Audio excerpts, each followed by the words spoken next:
Okay, let's unpack this.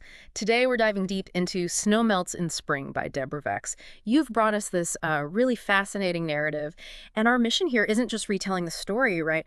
We want to pull out those key insights, those, aha moments about resilience, change, and how connections form in crisis. We're treating it like a case study. Exactly. And what's so compelling is how it shows people finding purpose, finding home, sometimes where they absolutely least expect it. We'll be looking at tricky family dynamics, personal growth through really tough times. It's quite powerful. It really is. You'll hear about a pretty dramatic animal rescue, a really devastating fire, a former football star returning home. It's complicated. And yeah, those deeply buried family secrets, it's all about how adversity can forge these, well, unbreakable bonds and make you rethink what's important. So let's again, what does it all mean? Okay, let's start with that opening scene, the really harrowing one. Foggy night, car crash. Two drunk teenagers. And the horse, Dusty. Right, Dusty. And the vet, Mattie Evans, she's called out. It's a grim scene. Blood everywhere. The horse is in terrible shape. Our professional opinion is clear, isn't it? The injuries are just too extensive. Massive bleeding, shock, lacerations, nerve damage. She thinks euthanasia is the kindest option. But here's where it gets really interesting, like you said. The owner, Gil McCray. He's described as gruff but determined. And he just flat out refuses. Completely refuses. No way. He insists they have to try to save Dusty. He even gets his hired hand, Jake, involved. That moment, that immediate conflict. Yeah. It sets up so much what follows. You feel it right away, don't you? Yeah. That clash between, like, practical medical reality and this deep, deep emotional connection. Absolutely. It's the heart versus the head right from the start. So after that initial standoff, Mattie does perform this incredibly long surgery on Dusty. 5 hours. Grueling. And amazingly, it works. I mean, she removes his eye, treats the cuts, monitors everything. But even after succeeding, she's questioning herself. Was it the right call? Especially because there had been these rumors swirling. Right, about her competence. Because she'd lost some patients recently. So there's this layer of professional doubt already there. Exactly. And as if that wasn't enough. Her plate was full, yeah. But then, bam, her clinic, the apartment above it, gone. A fire. Just like that. A microwave malfunction, of all things. She loses everything. Home, equipment, personal stuff. But amidst all that chaos, the flames, the smoke, what does she do? Her first thought is the animals. The patients in cages inside. Incredible bravery. She runs in, risking smoke inhalation, burns, just focused on saving them. It really shows you who she is, doesn't it? In that moment of total personal loss, her instinct is care, protection. And then she doesn't just collapse. She sets up a makeshift clinic. In a barn. On the McCray Ranch, of all places. Talk about resourcefulness and dedication. Yeah, it's compelling, that spirit. Okay, so while Mattie's dealing with all that, let's pivot to Gil McCray. The prodigal son returns. Retired 49ers quarterback. Right. He gets called home to Kansas, specifically because of Dusty's accident. Hasn't ridden in years. And the news about Dusty possibly dying, it seems to hit him hard, even though he's been gone 2 decades. Yeah, he left that rodeo life, his family, for football.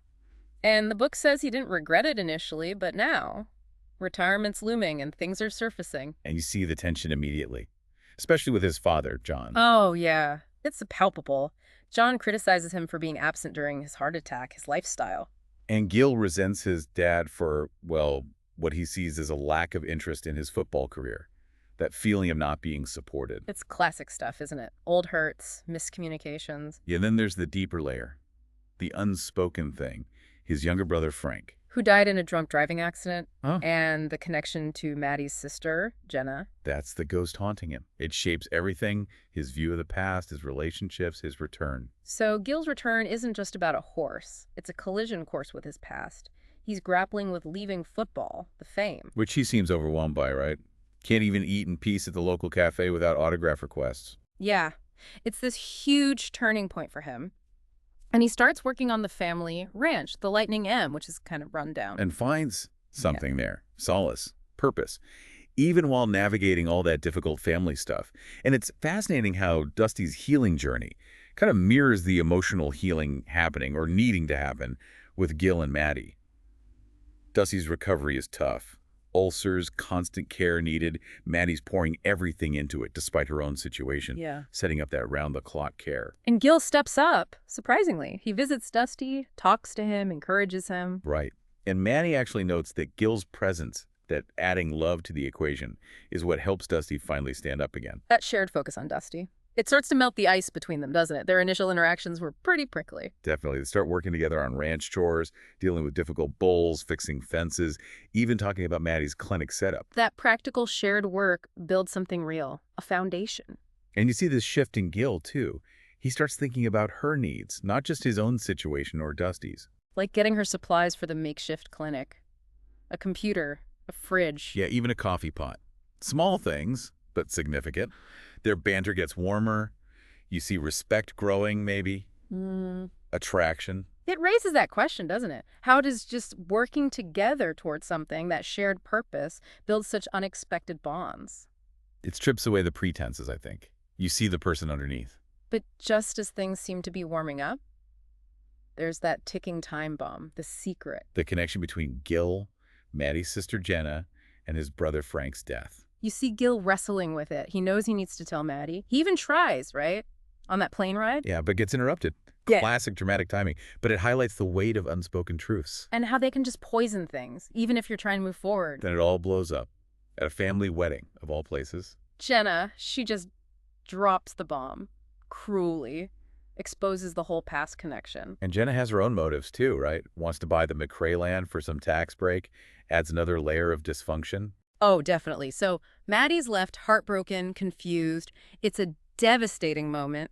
Shows how those old wounds, unaddressed, can just explode. And the family dynamics are just, wow. Yeah. John McCray's health is still fragile.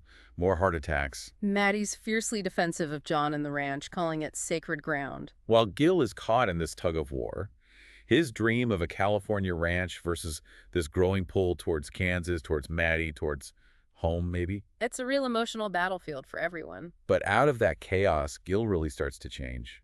There's that key moment you mentioned visiting Dylan Marshall in the hospital. The teenager from the original accident. Right. And Gil shares his own story about loss, about guilt, about Frank.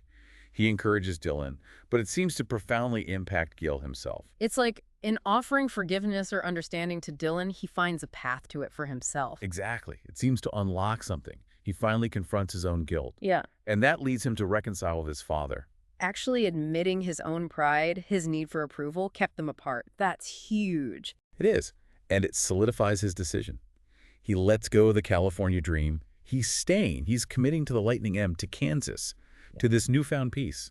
Which brings us to that incredible final scene, the rodeo. Yeah, quite the public stage for what happens next. Gil gets up there, introduces Dylan Marshall to the crowd, talks about his own struggles, the guilt, the decision to stay. It's incredibly vulnerable. A public confession almost. And then he turns to Mattie. And reproposes.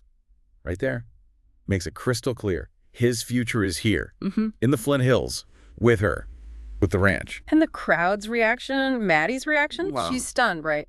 But she accepts. With that note on the napkin. I'm sorry, I've been a fool. It's perfect. It really is. That moment of forgiveness, commitment, it ties everything together. A new beginning for them, for the family, for the ranch. What an aha moment. Absolutely. And if we pull back, look at the bigger picture from this deep dive. It really shows how, well, how our deepest connections, our true calling, can emerge from the toughest times, from unexpected places. It takes confronting the past, embracing forgiveness, committing to a shared future, even if it means letting go of old dreams. That seems to lead to a richer life. It certainly seems that way here. What really stands out to you when you think about this whole narrative? Is it the resilience, the second chances, or maybe that power of love and forgiveness to transform things? For me, this deep dive is a powerful reminder. Sometimes those big aha moments, that sense of peace and purpose, they don't come from dodging the storm. They come from finding your footing right in the middle of it.